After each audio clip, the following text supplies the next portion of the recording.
Hallelujah. आज का पवित्र वचन पढ़ेंगे अय्यूब की पुस्तक 10 अध्याय से। मेरा प्राण जीवित रहने से उकताता है, मैं स्वतंत्रता पूर्वक कुड़कुड़ाऊंगा और मैं अपने मन की कड़वाहट के मारे बातें करूंगा। मैं परमेश्वर से कहूंगा, मुझे दोषी ना ठहरा, मुझे बता दे कि तू किस कारण मुझसे मुकदमा लड़ता है। क्या तुझे अंधेर करना और दुष्टों की युक्ति को सफल करके अपने हाथों के बनाए हुए को निकम्मा जानना भला लगता है? क्या तेरी आँखें देहधारियों की सी हैं और क्या तेरा देखना मनुष्य का सा है? क्या तेरे दिन मनुष्य के दिन के समान हैं या तेरे वर्ष पुरुष के समयों के तुल्य हैं? कि तू मेरा अधर्म ढूंढता और मेरा पाप पूछता है। तुझे तो मालूम ही है कि मैं दुष्ट नहीं हूँ और तेरे हाथ से कोई छुड़ाने वाला नहीं। तूने अपने हाथों से मुझे ठीक रचा है और जोड़कर बनाया है, तो भी मुझे नष्ट किए डालता है। स्मरण कर कि तूने मुझको गूंथी हुई मिट्टी के समान बनाया। क्या तू मुझे फिर धूल में मिलाएगा? क्या तूने मुझे दूध के समान उंडेल कर और दही के समान जमा कर नहीं बनाया? फिर तूने मुझ पर चमड़ा और मांस चढ़ाया और हड्डियाँ और नसें गूंथ कर मुझे बनाया है। तूने मुझे जीवन दिया और मुझ पर करुणा की है और तेरी चौकसी से मेरे प्राण की रक्षा हुई है। तो भी तूने ऐसी बातों को अपने मन में छिपा रखा। मैं जान गया कि तूने ऐसा ही करने की ठान लिया था। यदि मैं पाप करूं तो तू उसका लेखा लेगा और अधर्म करने पर मुझे निर्दोष ना ठहराएगा। यदि मैं दुष्टता करूं तो मुझ पर हाय। यदि मैं धर्मी बनूं तो भी मैं सिर ना उठाऊंगा, क्योंकि मैं अपमान से भरा हुआ हूँ और अपने दुख पर ध्यान रखता हूँ। और चाहे सिर उठाऊं तो भी तू सिंह के समान मेरा अहेर करता है और फिर मेरे विरुद्ध आश्चर्य कर्म करता है। तू मेरे सामने अपने नए नए साक्षी ले आता है और मुझ पर अपना क्रोध बढ़ाता है और मुझ पर सेना चढ़ाई करती है। तूने मुझे गर्भ से क्यों निकाला? नहीं तो मैं वहीं प्राण छोड़ता और कोई मुझे देखने भी ना पाता। मेरा होना ना होने के समान होता और पेट ही से कब्र को पहुंचाया जाता। क्या मेरे दिन थोड़े नहीं? मुझे छोड़ दे और मेरी ओर से मुंह फेर ले कि मेरा मन थोड़ा शांत हो जाए, इससे पहले कि मैं वहाँ जाऊँ जहाँ से फिर ना लौटूंगा, अर्थात अंधियारे और घोर अंधकार के देश में, जहाँ अंधकार ही अंधकार है और मृत्यु के अंधकार का देश, जिसमें सब कुछ गड़बड़ है और जहाँ प्रकाश भी ऐसा है जैसा अंधकार। सोपार का तर्क। तब नमाती सोपार ने कहा, बहुत सी बातें जो कही गई हैं, क्या उनका उत्तर देना ना चाहिए? क्या बकवादी मनुष्य धर्मी ठहराया जाए? क्या तेरे बड़े बोल के कारण लोग चुप रहें? और जब तू ठट्ठा करता है तो क्या कोई तुझे लज्जित ना करे? तू तो यह कहता है, मेरा सिद्धांत शुद्ध है और मैं परमेश्वर की दृष्टि में पवित्र हूँ। परंतु भला हो कि परमेश्वर स्वयं बातें करे और तेरे विरुद्ध मुंह खोले और तुझ पर बुद्धि की गुप्त बातें प्रकट करे कि उनका मर्म तेरी बुद्धि से बढ़कर है। इसलिए जान ले कि परमेश्वर तेरे अधर्म में से बहुत कुछ भूल जाता है। क्या तू परमेश्वर का गुण भेद पा सकता है? क्या तू सर्वशक्तिमान का मर्म पूरी रीति से जांच सकता है? वह आकाश सा ऊंचा है, तू क्या कर सकता है?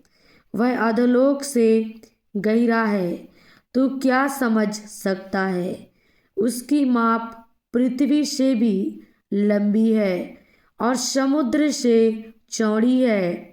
यदि परमेश्वर बीच से गुजरे, बंदी बना ले और अदालत में बुलाए, तो कौन उसको रोक सकता है? क्योंकि वह पाखंडी मनुष्यों का भेद जानता है और अनर्थ काम को देखकर क्या वह उस पर ध्यान ना देगा? परंतु मनुष्य छूछा और निर्बुद्धि होता है, क्योंकि मनुष्य जन्म ही से जंगली गधे के बच्चे के समान होता है। यदि तू अपना मन शुद्ध करे और ईश्वर की ओर अपने हाथ फैलाए और जो कोई अनर्थ काम तुझसे होता हो उसे दूर करे और अपने डेरों में कोई कुटिलता ना रहने दे, तब तो तू निश्चय अपना मुंह निष्कलंक दिखा सकेगा और तू स्थिर होकर कभी ना डरेगा। तब तू अपना दुख भूल जाएगा, तू उसे उस पानी के समान स्मरण करेगा जो बह गया हो, और तेरा जीवन दोपहर से भी अधिक प्रकाशमान होगा, और चाहे अंधेरा भी हो तो भी वह भोर सा हो जाएगा। तुझे आशा होगी, इस कारण तू निर्भय रहेगा और अपने चारों ओर देख देख कर तू निर्भय विश्राम कर सकेगा। जब तू लेटेगा तब कोई तुझे डराएगा नहीं, और बहुतेरे तुझे प्रसन्न करने का यत्न करेंगे। परंतु दुष्ट लोगों की आंखें धुंधली पड़ जाएंगी और उन्हें कोई सरल स्थान ना मिलेगा, और उनकी आशा यही होगी कि प्राण निकल जाए। अय्यूब का शोपार को उत्तर। तब अय्यूब ने कहा, निस्संदेह मनुष्य तो तुम ही हो, और जब तुम मरोगे तब बुद्धि भी जाती रहेगी, परंतु तुम्हारे समान मुझ में भी समझ है। मैं तुम लोगों से कुछ कम नहीं हूँ। कौन ऐसा है जो ऐसी बातें ना जानता हो? मैं परमेश्वर से प्रार्थना करता था और वह मेरी सुन लिया करता था, परंतु अब मेरे मित्र मुझ पर हंसते हैं। जो धर्मी और खरा मनुष्य है वह हंसी का कारण हो गया है। दुखी लोग तो सुखियों की समझ में तुच्छ जाने जाते हैं, और जिनके पांव फिसलते हैं उनका अपमान अवश्य ही होता है। डाकुओं के डेरे कुशल क्षेम से रहते हैं, और जो परमेश्वर को क्रोध दिलाते हैं वे बहुत ही निडर रहते हैं, अर्थात उनका ईश्वर उनकी मुट्ठी में रहता है। पशुओं से तो पूछ और वे तुझे सिखाएंगे, और आकाश के पक्षियों से और वे तुझे बताएंगे। पृथ्वी पर ध्यान दे, तब उससे तुझे शिक्षा मिलेगी, और समुद्र की मछलियाँ भी तुझसे वर्णन करेगी। कौन इन बातों को नहीं जानता कि यहोवा ही ने अपने हाथ से इस संसार को बनाया है। उसके हाथ में एक एक जीवधारी का प्राण और एक एक देहधारी मनुष्य की आत्मा भी रहती है। जैसे जीभ से भोजन चखा जाता है, क्या वैसे ही कान से वचन नहीं परखे जाते? बूढ़ों में बुद्धि पाई जाती है और लंबी आयु वालों में समझ होती है। परमेश्वर में पूरी बुद्धि और पराक्रम पाए जाते हैं। युक्ति और समझ उसी में है। देखो, जिसको वह ढा दे वह फिर बनाया नहीं जाता, जिस मनुष्य को वह बंद करे वह फिर खोला नहीं जाता। देखो, जब वह वर्षा को रोक रखता है तो जल सूख जाता है, फिर जब वह जल छोड़ देता है तब पृथ्वी उलट जाती है। उसमें सामर्थ्य और खरी बुद्धि पाई जाती है। धोखा देने वाला और धोखा खाने वाला दोनों उसी के हैं। वह मंत्रियों को लूट कर बंधुआई में ले जाता और न्यायियों को मूर्ख बना देता है। वह राजाओं का अधिकार तोड़ देता है और उनकी कमर को बंधन से जकड़ता है। वह याजकों को लूटकर बंधुआई में ले जाता और सामर्थियों को उलट देता है।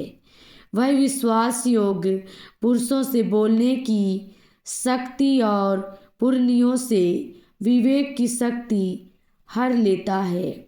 वह हाकिमों को अपमान से लादता और बलवानों के हाथ ढीले कर देता है। वह अंधियारे की गहरी बातें प्रकट करता और मृत्यु की छाया को भी प्रकाश में ले आता है। वह जातियों को बढ़ाता और उनको नष्ट करता है। वह उनको फैलाता और बंधुआई में ले जाता है। वह पृथ्वी के मुख्य लोगों की बुद्धि उड़ा देता और उनको निर्जन स्थानों में, जहाँ रास्ता नहीं है, भटकाता है। वे बिन उजियाले के अंधियारे में टटोलते फिरते हैं और वह उन्हें ऐसा बना देता है कि वे मतवाले के समान डगमगाते हुए चलते हैं। सुनो, मैं यह सब कुछ अपनी आँख से देख चुका और अपने कान से सुन चुका और समझ भी चुका हूँ। जो कुछ तुम जानते हो वह मैं भी जानता हूँ। मैं तुम लोगों से कुछ कम नहीं हूँ। मैं तो सर्वशक्तिमान से बातें करूँगा और मेरी अभिलाषा परमेश्वर से वाद विवाद करने की है। परंतु तुम लोग झूठी बात के गढ़ने वाले हो। तुम सब के सब निकम्मे वैध हो। भला होता कि तुम बिल्कुल चुप रहते और इससे तुम बुद्धिमान ठहरते। मेरा विवाद सुनो और मेरी बहस की बातों पर कान लगाओ। क्या तुम परमेश्वर के निमित्त टेढ़ी बातें कहोगे और उसके पक्ष में कपट से बोलोगे? क्या तुम उसका पक्षपात करोगे और परमेश्वर के लिए मुकदमा लड़ोगे? क्या यह भला होगा कि वह तुमको जांचे? क्या जैसा कोई मनुष्य को धोखा दे वैसा ही तुम क्या उसको भी धोखा दे सकते हो? यदि तुम छिपकर पक्षपात करो तो वह निश्चय तुमको डांटेगा। क्या तुम उसके महात्म्य से भय ना खाओगे? क्या उसका डर तुम्हारे मन में ना समाएगा? तुम्हारे स्मरण योग्य नीति वचन राख के समान है। तुम्हारे गढ़ मिट्टी ही के ठहरे हैं। मुझसे बात करना छोड़ो कि मैं भी कुछ कहने पाऊँ। फिर मुझ पर जो चाहे वह आ पड़े। मैं क्यों अपना मांस अपने दांतों से चबाऊँ? और क्यों अपना प्राण हथेली पर रखूं? वह मुझे घात करेगा, मुझे कुछ आशा नहीं, तो भी मैं अपनी चाल चलन का पक्ष लूँगा। यह भी मेरे बचाव का कारण होगा कि भक्तिहीन जन उसके सामने नहीं जा सकता। चित्त लगाकर मेरी बात सुनो और मेरी विनती तुम्हारे कान में पड़े। देखो, मैंने अपने मुकदमे की पूरी तैयारी की है। मुझे निश्चय है कि मैं निर्दोष ठहरूंगा। कौन है जो मुझसे बहस कर सकेगा? ऐसा कोई पाया जाए तो मैं चुप होकर प्राण छोड़ूंगा। दो ही काम मुझसे ना कर, तब मैं तुझसे नहीं छिपूंगा। अपनी ताड़ना मुझसे दूर कर ले और अपने भय से मुझे भयभीत ना कर। तब तेरी बुलाने पर मैं बोलूँगा, नहीं तो मैं प्रश्न करूँगा और तू मुझे उत्तर दे। मुझसे कितने अधर्म के काम और पाप हुए हैं, मेरे अपराध और पाप मुझे बता दे। तू किस कारण अपना मुंह फेर लेता है और मुझे अपना शत्रु गिनता है? क्या तू उड़ते हुए पत्ते को भी कँपाएगा और सूखे डंठल के पीछे पड़ेगा? तू मेरे लिए कठिन दुखों की आज्ञा देता है और मेरी जवानी के अधर्म का फल मुझे भुगताता है। तू मेरे पाँव को काठ में ठोंकता और मेरी सारी चाल चलन देखता रहता है। तू मेरे पाँव के चारों ओर सीमा बांधता है। मैं सड़ी गली वस्तु के तुल्य हूँ जो नष्ट हो जाती है और कीड़ा खाए कपड़े के तुल्य हूँ। मनुष्य जो स्त्री से उत्पन्न होता है वह थोड़े दिनों का और दुख से भरा रहता है।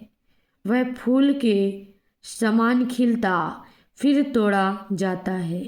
वह छाया की रीति पर ढल जाता और कहीं ठहरता नहीं। फिर क्या तू ऐसे पर दृष्टि लगाता है? क्या तू मुझे अपने साथ कचहरी में घसीटता है? अशुद्ध वस्तु से शुद्ध वस्तु को कौन निकाल सकता है? कोई नहीं। मनुष्य के दिन नियुक्त किए गए हैं और उसके महीनों की गिनती तेरे पास लिखी है और तूने उसके लिए ऐसी सीमा बांधी है जिसे वह पार नहीं कर सकता। इस कारण उससे अपना मुंह फेर ले कि वह आराम करे, जब तक कि वह मजदूर के समान अपना दिन पूरा ना कर ले। वृक्ष के लिए तो आशा रहती है कि चाहे वह काट डाला भी जाए तो भी फिर पनपेगा और उससे नर्म नर्म डालियां निकलती ही रहेंगी। चाहे उसकी जड़ भूमि में पुरानी भी हो जाए और उसका ठूंठ मिट्टी में सूख भी जाए, तो भी वर्षा की गंध पाकर वह फिर पनपेगा और पौधे के समान उससे शाखाएं फूटेंगी। परंतु मनुष्य मर जाता और पड़ा रहता है। जब उसका प्राण छूट गया तब वह कहाँ रहा? जैसे नील नदी का जल घट जाता है और जैसे महानंद का जल सूखते सूखते सूख जाता है, वैसे ही मनुष्य लेट जाता और फिर नहीं उठता। जब तक आकाश बना रहेगा तब तक वह ना जागेगा और ना उसकी नींद टूटेगी। भला होता कि तू मुझे अधोलोक में छिपा लेता और जब तक मेरा कोप ठंडा ना हो जाए तब तक मुझे छिपाए रखता और मेरे लिए समय नियुक्त करके फिर मेरी शुद्धि लेता। यदि मनुष्य मर जाए तो क्या वह फिर जीवित होगा? जब तक मेरा छुटकारा ना होता तब तक मैं अपनी कठिन सेवा के सारे दिन आशा लगाए रहता। तू मुझे बुलाता और मैं बोलता, तू अपने हाथ के बनाए हुए काम की अभिलाषा होती, परंतु अब तू मेरे पग पग को गिनता है। क्या तू मेरे पाप की ताक में लगा नहीं रहता? मेरे अपराध मुहर बंद थैली में हैं और तूने मेरे अधर्म को सी रखा है। निश्चय पहाड़ भी गिरते गिरते नष्ट हो जाता है और चट्टान अपने स्थान से हट जाती है और पत्थर जल से घिस जाते हैं और भूमि उसकी बाढ़ से काट कर बहाई जाती है। उसी प्रकार तू मनुष्य की आशा को मिटा देता है। तू सदा उस पर प्रबल होता और वह जाता रहता है। तू उसका चेहरा गिड़गिड़ाकर उससे निकाल देता है। उसके पुत्रों की बढ़ाई होती है और यह उसे नहीं सूझता और उनकी घटी होती है परंतु वह उनका हाल नहीं जानता। केवल अपने ही कारण उसकी देह को दुख होता है और अपने ही कारण उसका प्राण अंदर ही अंदर शोकित रहता है। द्वितीय संवाद एलीपज का आरोप। तब तेमानी एलीपज ने कहा, क्या बुद्धिमान को उचित है कि अज्ञानता के साथ उत्तर दे या अपने अंतःकरण को पूर्वी पवन से भरे? क्या वह निष्फल वचनों से या व्यर्थ बातों से वाद विवाद करे, वरन तू परमेश्वर का भय मानना छोड़ देता और परमेश्वर पर ध्यान लगाना औरों से छुड़ाता है।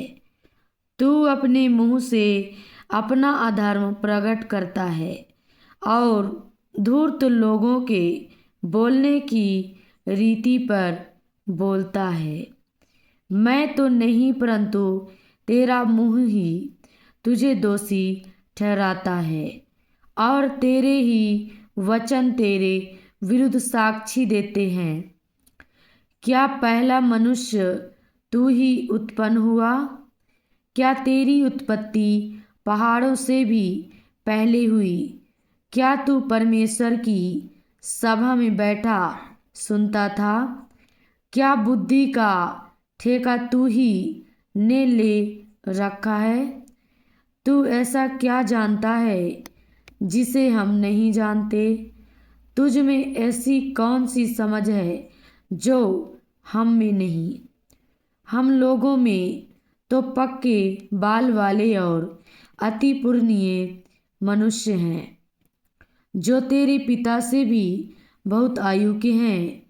परमेश्वर की शांतिदायक बातें और जो वचन तेरे लिए कोमल हैं, क्या वे तेरी दृष्टि में तुच्छ हैं? तेरा मन क्यों तुझे खींच ले जाता है और तू आँख से क्यों शयन करता है? तू भी अपनी आत्मा परमेश्वर के विरुद्ध करता है और अपने मुंह से व्यर्थ बातें निकलने देता है। मनुष्य है क्या कि वह निष्कलंक हो, या जो स्त्री से उत्पन्न हुआ वह है क्या कि निर्दोष हो सके? देख, वह अपने पवित्र जनों पर भी विश्वास नहीं करता और स्वर्ग भी उसकी दृष्टि में निर्मल नहीं है। फिर मनुष्य अधिक घिनौना और भ्रष्ट है, जो कुटिलता को पानी के समान पीता है। मैं तुझे समझा दूंगा, इसलिए मेरी सुन ले। जो मैंने देखा है उसी का वर्णन मैं करता हूँ।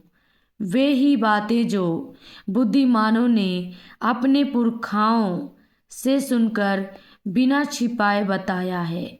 केवल उन्हीं को देश दिया गया था और उनके मध्य में कोई विदेशी आता जाता नहीं था।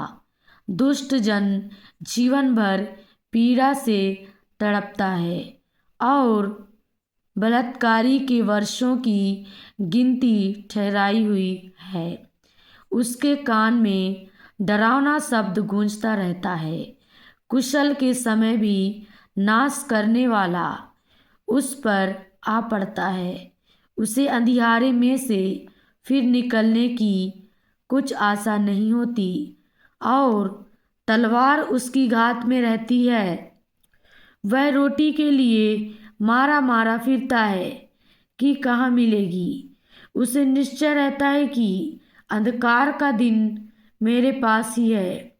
संकट और दुर्घटना से उसको डर लगता रहता है। ऐसे राजा के समान जो युद्ध के लिए तैयार हो, वे उस पर प्रबल होते हैं, क्योंकि उसने तो परमेश्वर के विरुद्ध हाथ बढ़ाया है और सर्वशक्तिमान के विरुद्ध वह ताल ठोंकता है और सिर उठाकर और अपनी मोटी मोटी ढालें दिखाता हुआ घमंड से उस पर धावा करता है, इसलिए कि उसके मुंह पर चिकनाई छा गई है और उसकी कमर में चर्बी जमी है और वह उजाड़े हुए नगरों में बस गया है और जो घर रहने योग्य नहीं और खंडहर होने को छोड़े गए हैं उनमें बस गया है। वह धनी ना रहेगा और न उसकी संपत्ति बनी रहेगी और ऐसे लोगों के खेत की उपज भूमि की ओर ना झुकने पाएगी।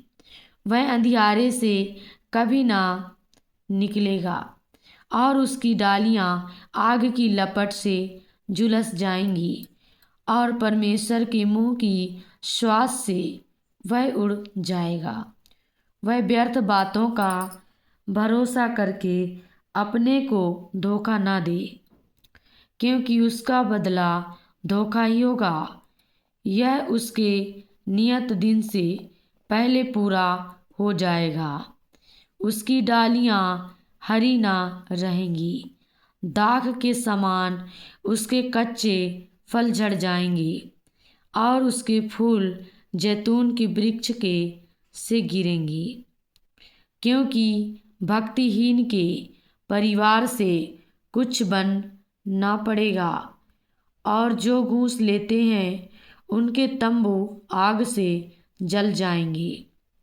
उनको उपद्रव का गर्भ रहता और वे अनर्थ को जन्म देते हैं और वे अपने अंतःकरण में छल की बातें गढ़ते हैं।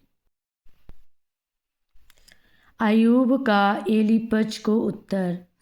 तब अय्यूब ने कहा, ऐसी बहुत सी बातें मैं सुन चुका हूँ। तुम सब के सब निकम्मे शांतिदाता हो। क्या व्यर्थ बातों का अंत कभी होगा? तू कौन सी बात से झिड़क कर उत्तर देता है? जो तुम्हारी दशा मेरी सी होती तो मैं भी तुम्हारी सी बातें कर सकता। मैं भी तुम्हारे विरुद्ध बातें जोड़ सकता और तुम्हारे विरुद्ध सिर हिला सकता, वरन मैं अपने वचनों से तुमको हियाव दिलाता और बातों से शांति देकर तुम्हारा शोक घटा देता। चाहे मैं बोलूं तो भी मेरा शोक ना घटेगा, चाहे मैं चुप रहूं तो भी मेरा दुख कुछ कम ना होगा। परंतु अब उसने मुझे उकता दिया है, उसने मेरे सारे परिवार को उजाड़ डाला है। उसने जो मेरे शरीर को सुखा डाला है वह मेरे विरुद्ध साक्षी ठहरा है, और मेरा दुबलापन मेरे विरुद्ध खड़ा होकर मेरे सामने साक्षी देता है। उसने क्रोध में आकर मुझको फाड़ा और मेरे पीछे पड़ा है। वह मेरे विरुद्ध दांत पीसता और मेरा बैरी मुझको आंखें दिखाता है। अब लोग मुझ पर मुंह पसारते हैं और मेरी नाम धराई करके मेरे गाल पर थप्पड़ मारते और मेरे विरुद्ध भीड़ लगाते हैं। परमेश्वर ने मुझे कुटिलों के वश में कर दिया और दुष्ट लोगों के हाथ में फेंक दिया है। मैं सुख से रहता था और उसने मुझे चूर चूर कर डाला। उसने मेरी गर्दन पकड़कर मुझे टुकड़े टुकड़े कर दिया। फिर उसने मुझे अपना निशाना बनाकर खड़ा किया है। उसके तीर मेरे चारों ओर उड़ रहे हैं।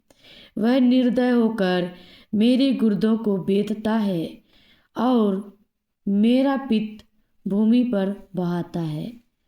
वह सूर के समान मुझ पर धावा करके मुझे चोट पर चोट पहुंचाकर घायल करता है।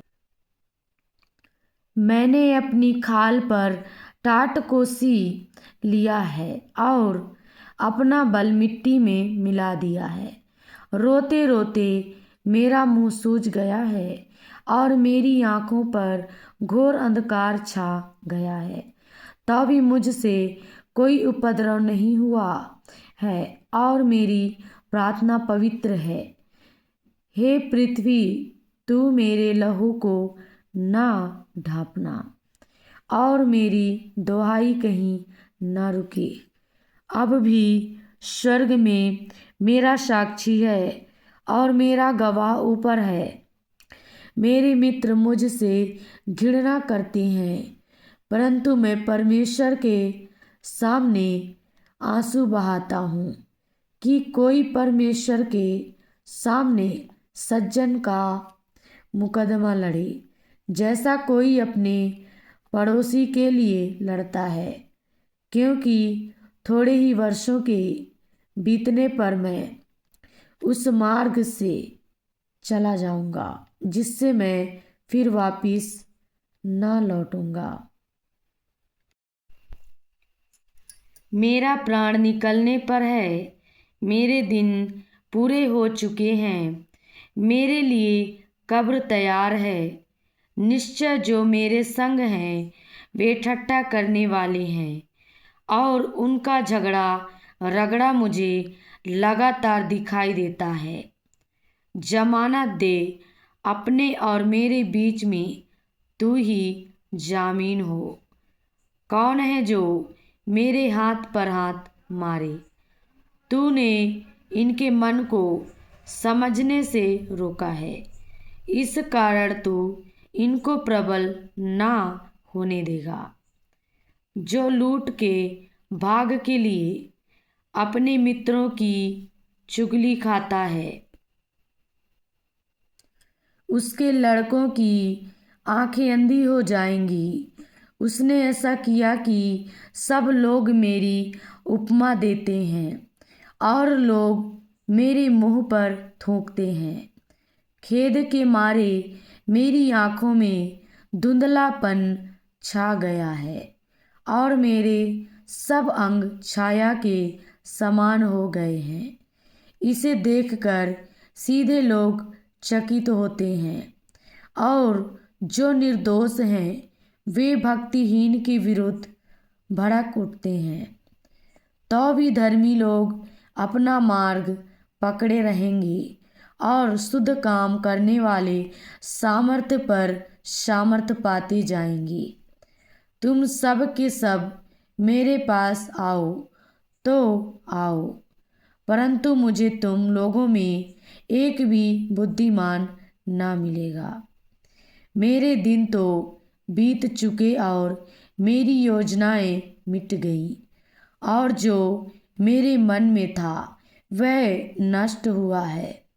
वे रात को दिन ठहराते, वे कहते हैं अंधियारे के निकट उजियाला है। यदि मेरी आशा यह हो कि अधोलोक मेरा धाम होगा, यदि मैंने अंधियारे में अपना बिछौना बिछा लिया है, यदि मैंने सड़ाहट से कहा तू मेरा पिता है, और कीड़े से कि तू मेरी माँ और मेरी बहन है, तो मेरी आशा कहाँ रही? मेरी आशा किसके देखने में आएगी? क्या वह अधोलोक में उतर जाएगी?